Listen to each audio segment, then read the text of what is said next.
Timeless Tales Press would like to thank you for allowing us to share one of our reads with you. Before we begin, I would like to introduce Miss Bailey, a professional narrator and the proprietor of the YouTube channel Miss Bailey's Bookworms. We hope you enjoy, and please remember, for other great reads, subscribe to our channel and also be sure to visit Miss Bailey's Bookworms. Thank you. Today we're going to be reading The Rhyming Tales of Mimi the Moon Princess, The Making of a Princess, written by S.B. Christian and E.W. Rhodes, illustrated by Helen Gottberg. Relive the magic of your childhood with the little ones in your life through this extraordinary book, The Rhyming Tales of Mimi the Moon Princess, The Making of a Princess, is a groundbreaking and remarkable story that is a fantastic experience for all audiences. Adorned with gorgeous illustrations and written with beautiful rhymes and imagery, this book offers a stunning adventure that children and parents will want to read again and again. It offers the perfect combination of captivating characters, intriguing illustrations, and a powerful moral message. It's a must-read for children and grown-ups alike.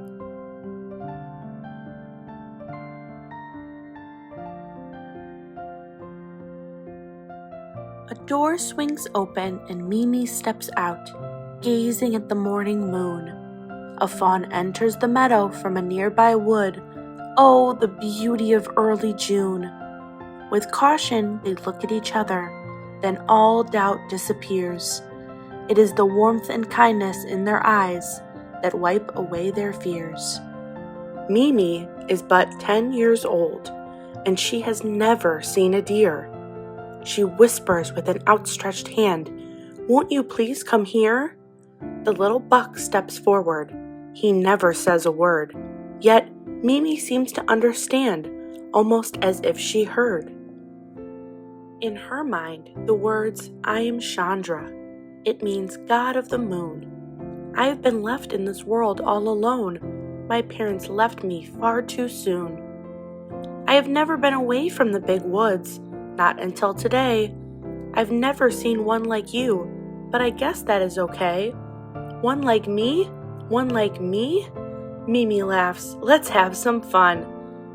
They chase each other through the meadow. They run and run and run. They hide in the barn, swim in the pond, and sit by a maple tree. Time seems to slip right by. Then it is time for Chandra to leave. He walks across the meadow and into the nearby woods. He says goodbye without any words he would have spoken if he could. It really does not matter, though. Words often get in the way. It's actions that speak loudly. They explain what words cannot say. "Come back tomorrow, please, Chandra," Mimi calls. "I'll wait by the maple tree." She watches her friend's tail bounce through the woods until she can no longer see. Mimi goes to bed that night and she dreams of a journey in the sky, where Chandra and she walk together, where beauty touches more than the eye. Mimi awakens with the morning sun and skips to the maple tree. She thinks of Chandra and her mystical dream and waits patiently. A rooster crows from a distant farm. The dew glistens on the ground. A butterfly floats high above without making a single sound. There is a rustling in the nearby woods and a whisper of small hoofbeats.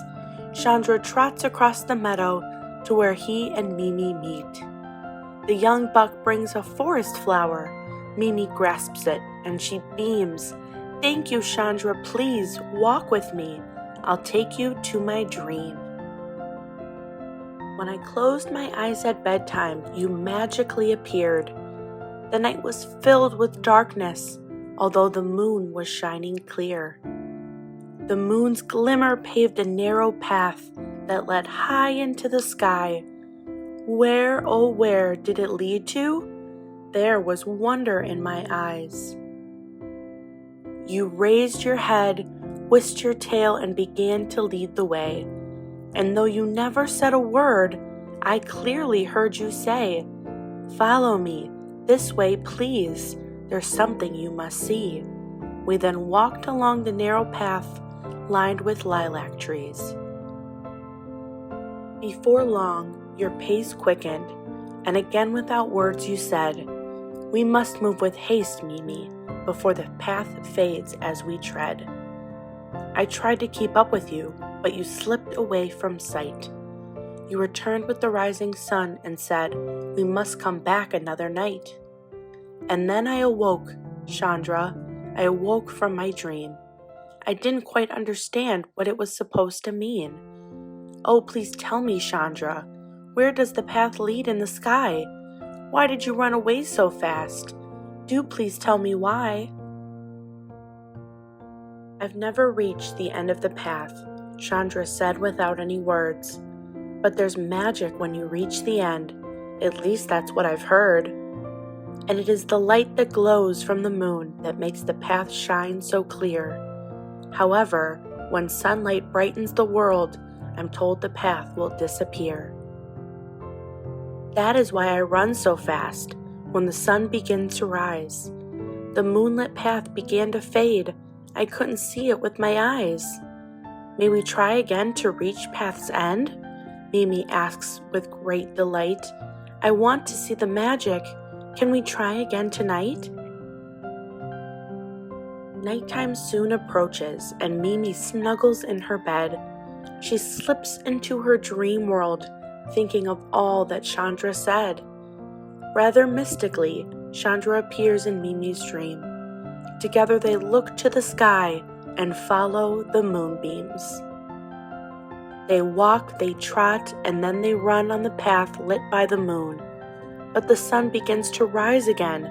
It is rising far too soon. The moonlit path begins to fade. It is time to turn around. What lies at the end of that path? Will it ever be found? Seasons change, autumn comes, and Chandra is almost full grown. He still meets Mimi every day, but one day she is left alone. She sits beneath the maple tree, yet her friend does not appear. Where, oh where, can Chandra be? Mimi cries with a bit of fear. She darts into the big woods. Her heart is beating fast. Mimi searches for her friend, but the woods are very vast. The trees are getting thicker, and she stumbles on a stone. As she gently tumbles to the ground, Mimi feels she is all alone. Then the magic of the moonlight glows down from very high, and Chandra trots along the path that leads down from the sky.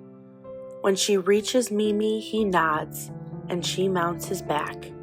He turns and soars back up the path. Mimi clings to his antler rack. They race along the moonlit path as fast as ever could be. Then lightning flares from the moon, quite a sight most would agree. Chandra screeches to a stop.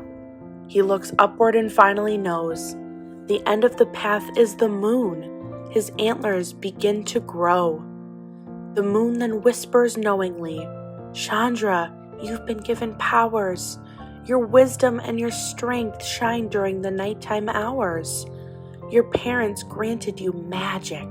It rests within your name. God of the moon is who you are. That is what your name proclaims. You will guide the world with the powers of endless possibility.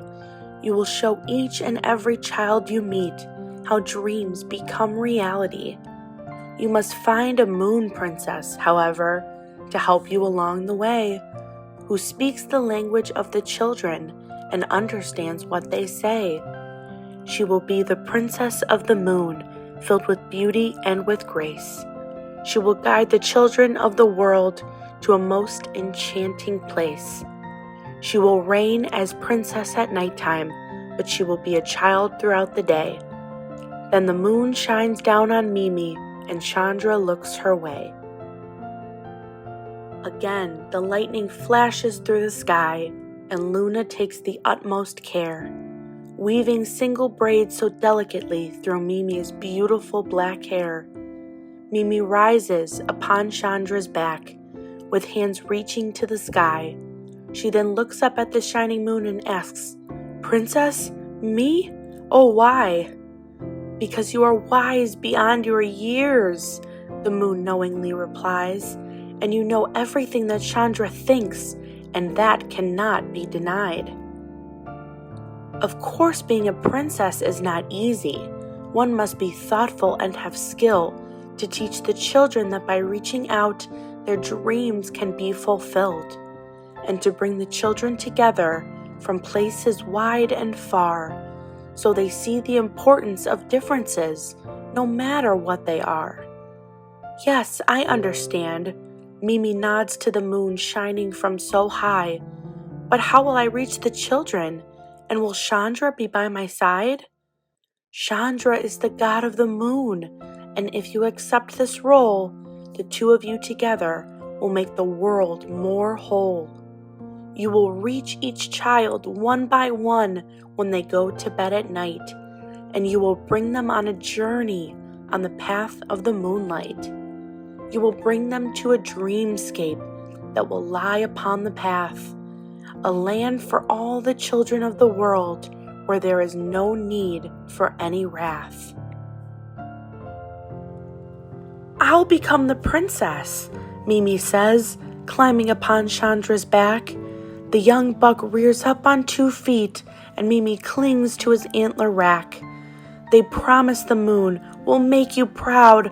We'll help all the children see that you bring brightness to the nighttime that is filled with hope and peace." Then lightning flashes once again, with sparkles and with flare. Luna sprinkles the sky with moon beads that sparkle in Mimi's hair.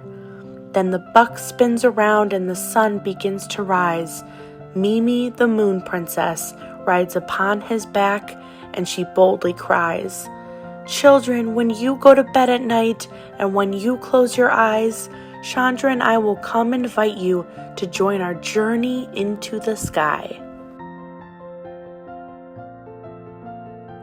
Stay tuned for book number 2, The Rhyming Tales of Mimi the Moon Princess, The Building of a Dreamscape, written by S.B. Christian and E.W. Rhodes, and illustrated by Helen Godberg. Coming soon. Timeless Tales Press thanks you so much for watching, and we hope that you'll come back again to enjoy another classic read. Before you leave, though, could you please leave a comment, share, and subscribe. Until next time, have a great day, and thank you.